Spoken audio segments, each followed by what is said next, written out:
Hi guys, welcome back. I'm Miss Eden. Now, unfortunately, you might be able to hear the construction work that is going on next door, so I apologise for any background disturbance. But let's get on with it regardless. This week we're going to make some healthy muffins. Now you have the choice of either making a cheesy, savoury option, which is really great for packed lunches or maybe an afternoon snack, or you could make some healthy sweet choices where we utilise the sweetness of natural fruit in order to replace a lot of the added sugar. So let's get ready for practical or mise en place. Let's wash our hands, get an apron on, put our hair up, sanitise our surfaces, ready half a bowl of hot soapy water, get our equipment. Let's also preheat our oven to gas mark 5 or 190 degrees centigrade, and let's go through the ingredients now. So let's go through the savoury muffins first of all. We will need to start with 250 grams of self-raising flour, 125 millilitres of vegetable or sunflower oil. Something like olive oil is probably a bit strong tasting for this recipe. You'll need 250 millilitres of milk of your choice, 1 egg. We're going to need half a teaspoon of baking powder, and then for your flavourings you'll want about 50 grams of cheese, a teaspoon of mixed herbs or herbs of your choice, and then 25 grams of either sun-dried tomatoes or olives, or a mix of the two. For our sweet muffins, we're also going to start with 250 grams of self-raising flour. We're going to have our 125 millilitres of vegetable or sunflower oil, our 250 millilitres of milk, our egg, our baking powder, and then we need our additional flavourings. So we do have a little bit of sugar, but this is reduced from a conventional muffin recipe. So we have 80 grams of sugar. And then we're also going to have some vanilla essence. And then you want to choose from either one banana to make some nice banana muffins, or some dry fruit, or you could include things like cherries or dried apricots perhaps. I have a mixed fruit here. You will also need enough muffin pans to accommodate 9 muffins and some muffin cases. So the very first thing to do is to have our muffin trays ready to go. So I'm going to take my muffin cases and just have them in here. As I mentioned before, we need 9 in total.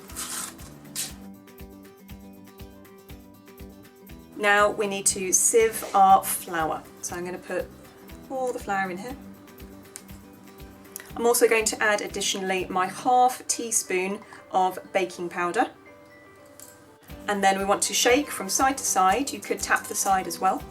So not up and down, otherwise you'll create a big cloud of flour. Like so. Press out the last little bits.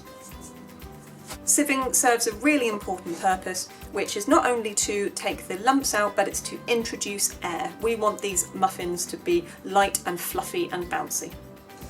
Now for my savoury recipe, I want to add in my additional dry ingredients. So I'm going to have my teaspoon of herbs.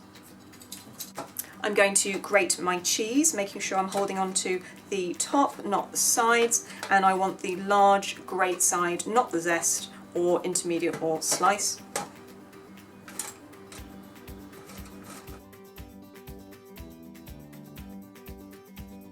As you get towards the end, when you have a little bit left, slow down, keep your fingers completely flat. And while this might feel counterintuitive, it will mean that you can feel the grate as it comes closer and you're less likely to hurt yourself. I'm going to pop in my cheese. So let's make sure we're ready to prepare. So fingers come round, thumb goes on like a magnet extension of our arm. And now I want to prepare my sun-dried tomatoes or my olives. I'm going to use the bridge to cut it in half first of all, and then the claw to cut it into little chunky pieces like that. For our olives it's going to be very similar. So bridge, then we have a flat side, bridge again, and then the claw, and you want really small fine pieces for olives because they are very strong tasting. Like so. Just carefully fold in your ingredients, and I'm using a metal spoon. And then in a jug we want to combine our wet ingredients. So first I'm going to measure out my 250 millilitres of milk. So come down nice and low, look for the mark.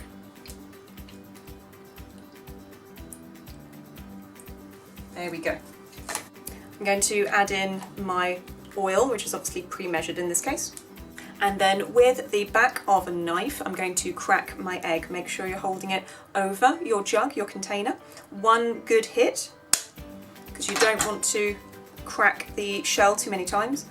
Thumbs go in, break it apart, in it goes. And then I'm going to grab a fork and mix it around. I'm going to use a whisking action, which is all in my wrist, not just using my whole arm. So up and sideways. And now with my spoon I've made a little well in the middle of my flour. I'm going to add my wet mixture. I'm going to do about half at a time. And then I'm going to use a figure of 8 motion, like an infinity symbol. And the reason we're using a metal spoon is because it means that it doesn't stick as much, unlike wooden spoons. I'm going to use a figure of 8 motion to keep as much of the air in as I can.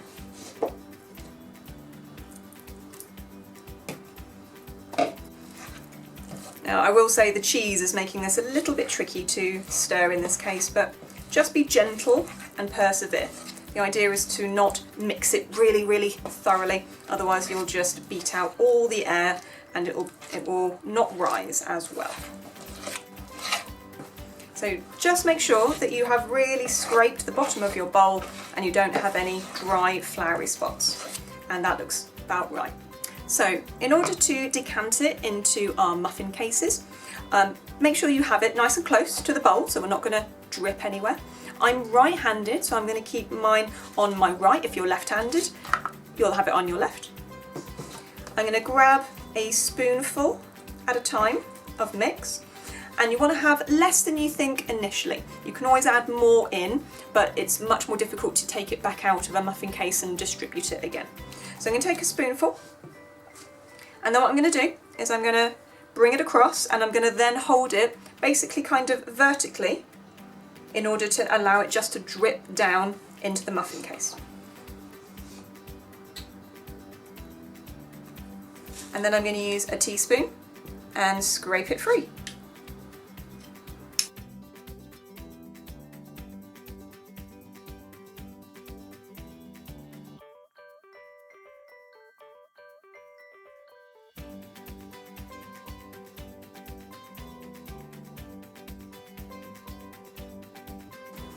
If you get any little spots on your baking tray, try and wipe them off early, because otherwise they're going to burn and you're going to have a lot more washing up to do.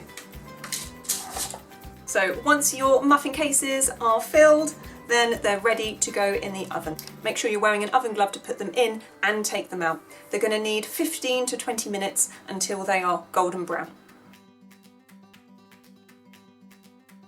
So for our sweet muffins, we're going to sieve our flour. I'm going to add my ½ teaspoon of baking powder. And then when I sieve it, I'm going to shake it side to side, not up and down. And this will help introduce air as well as getting out lumps. It means it's going to be light and fluffy, beautiful muffins. Now, if you're using your dried fruit, you can add it in at this point, and your sugar as well. Give that all a mix around with a metal spoon. Make sure everything is combined. If you're adding a banana, you'll want to peel it first of all. And then we want to just help ourselves be able to mash it a bit more easily by just cutting it into some little rounds. There we go. So this is obviously quite an overripe banana, but the more ripe it is, the sweeter the flavour and the easier it is to mash. And then what I'm going to do is pop them all into a little bowl or a little jug. And then pressing with the back of a fork, I'm going to try my best to mash all the pieces. They can be a bit tricksy, so just persevere.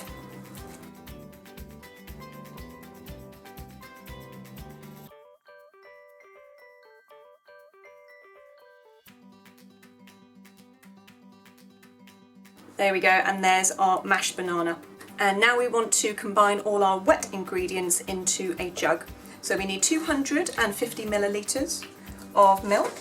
Come down nice and low so that you can see the measure line. I'm going to add in my oil, which is obviously pre-measured in this case.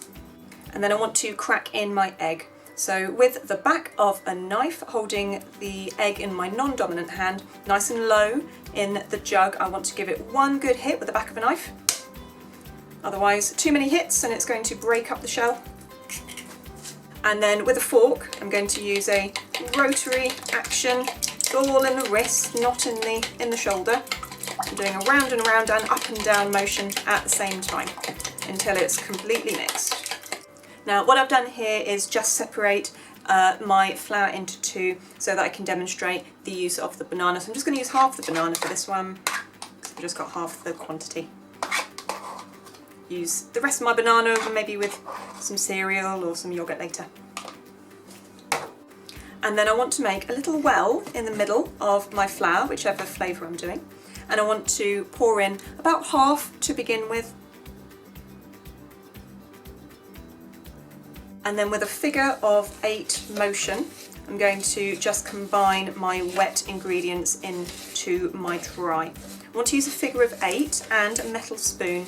I don't want to bash it around with a wooden spoon, otherwise I'm going to beat all of the air out of it.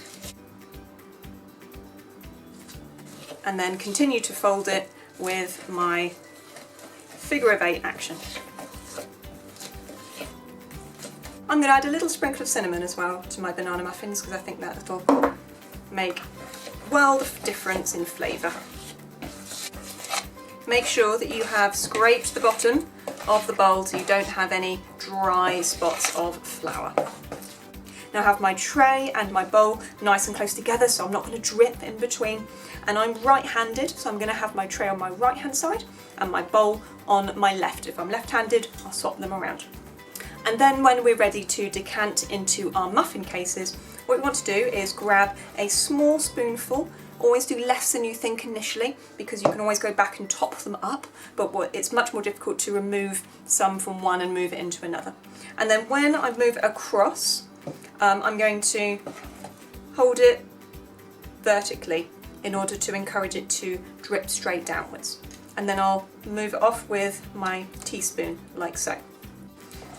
So, spoonful, up high, vertical, back of a teaspoon, in. Spoonful, up high, vertical, back of a teaspoon, in. If you get any on your baking tray, do try and wipe it off before it gets cooked, otherwise you're going to have a lot more washing up to do. And now for my banana muffins.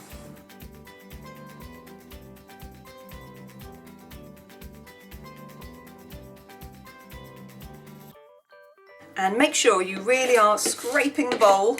You could even use a spatula because there's more food and less washing up to do. That's what I always say. And now we've got some perfect level muffins ready to go in the oven. Make sure you're wearing an oven glove to put them in as well as take them out. They're going to need 15 to 20 minutes until they are golden brown.